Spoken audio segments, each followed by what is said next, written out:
ವಿಜಯಪುರ ಜಿಲ್ಲೆ ಇಂಡಿ ತಾಲೂಕಿನ ಗಡಿಭಾಗದ ಬೆನಕನಹಳ್ಳಿಯ ಹರಳಯ್ಯನಹಟ್ಟಿಯಲ್ಲಿ ಶ್ರೀ ಸಿದ್ದೇಶ್ವರ ಶ್ರೀಗಳಿಗೆ ನುಡಿ ನಮನ ಹಾಗೂ ದಿವಂಗತ ಚಂದ್ರಪ್ಪ ಹೊನಕಟ್ಟಿ ಮಾಸ್ತರ್ ಅವರ 22ನೇ ಪುಣ್ಯಾರಾಧನೆ ಮತ್ತು ಸಾಧಕರಿಗೆ ಪ್ರಶಸ್ತಿ ಪ್ರದಾನ ಕಾರ್ಯಕ್ರಮ ನೆರವೇರಿತು.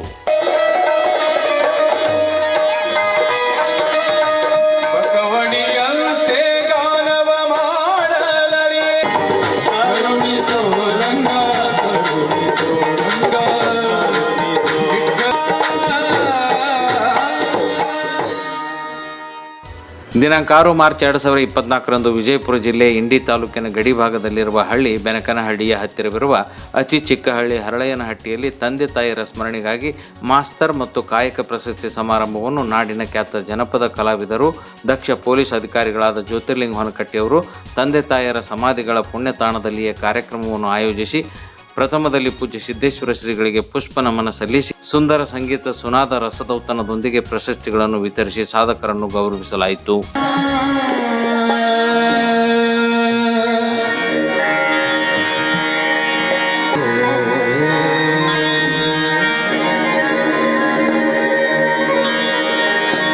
ಸುಮ್ಮನಿರಬೇಕು ಶರಣಾದ ಮೇಲೆ, ಸುಮ್ಮನಿರಬೇಕು ಶಿವನಾದ ಮೇಲೆ. ಇಂದಿನ ಪ್ರಪಂಚದಲ್ಲಿ ಹೆತ್ತ ತಂದೆ ತಾಯಿಗಳ ಸ್ಮರಣೆ ಮರೆಯಾಗುತ್ತಿರುವ ಈ ದಿನಗಳಲ್ಲಿ ಹೆತ್ತ ತಂದೆ ತಾಯಿಗಳ ಋಣ ತೀರಿಸಲಾಗದು. ಅಂತೆಯೇ ಶ್ರವಣಕುಮಾರ ತಂದೆ ತಾಯಿಯರನ್ನು ಹೊತ್ತು ತಿರುಗಿದ ಅಂಥ ಪುಣ್ಯಾತ್ಮರನ್ನು ಸ್ಮರಿಸುವುದೇ ಸೌಭಾಗ್ಯವೆಂದು ತಿಳಿದ ಜ್ಯೋತಿರ್ಲಿಂಗ ಹೊನಕಟ್ಟಿಯವರು ತಮ್ಮ ಸ್ವಗ್ರಾಮದಲ್ಲಿ ತಮ್ಮದೇ ತೋಟದಲ್ಲಿ ಸ್ಮರಣೆಯ ಕಾರ್ಯಕ್ರಮದೊಂದಿಗೆ ಸಾಧಕರನ್ನು ಮತ್ತು ಶಿಕ್ಷಕ ವೃತ್ತಿಯಲ್ಲಿ ಸಾಧನೆಗೈದವರಿಗೆ ಮಾಸ್ತರ್ ಎಂಬ ವಿಶಿಷ್ಟ ಪ್ರಶಸ್ತಿಯನ್ನು ನೀಡುವುದರೊಂದಿಗೆ ದಂಪತಿಗಳ ಸಹಿತ ಅವರನ್ನು ಗೌರವಿಸಲಾಯಿತು.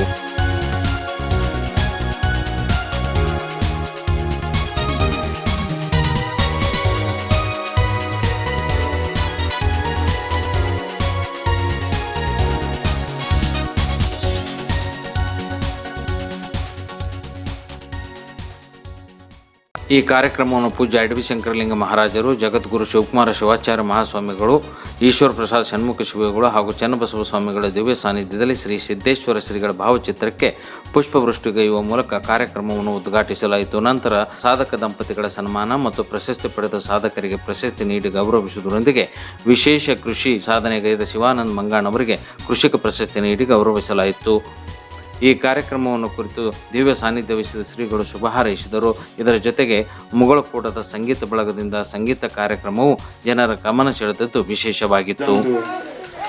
ಅಭೂತಪೂರ್ವ ಕಾರ್ಯಕ್ರಮ ನೋಡ್ರಿ, ಅವ್ರ ಹೆಸರು ಎಷ್ಟು ಸುಂದರ ಅದ, ಜ್ಯೋತಿರ್ಲಿಂಗ ಹೊನಕಟ್ಟಿ ಅಂತ. ಪ್ರತಿ ವರ್ಷ ಎಲ್ಲರ ಮನಸ್ಸಿನಾಗ ಒಂದು ಜ್ಯೋತಿ ಹೊತ್ತಿಸಿ ಕಳಿಸಿ ಬಿಡ್ತಾರ ಅವರು.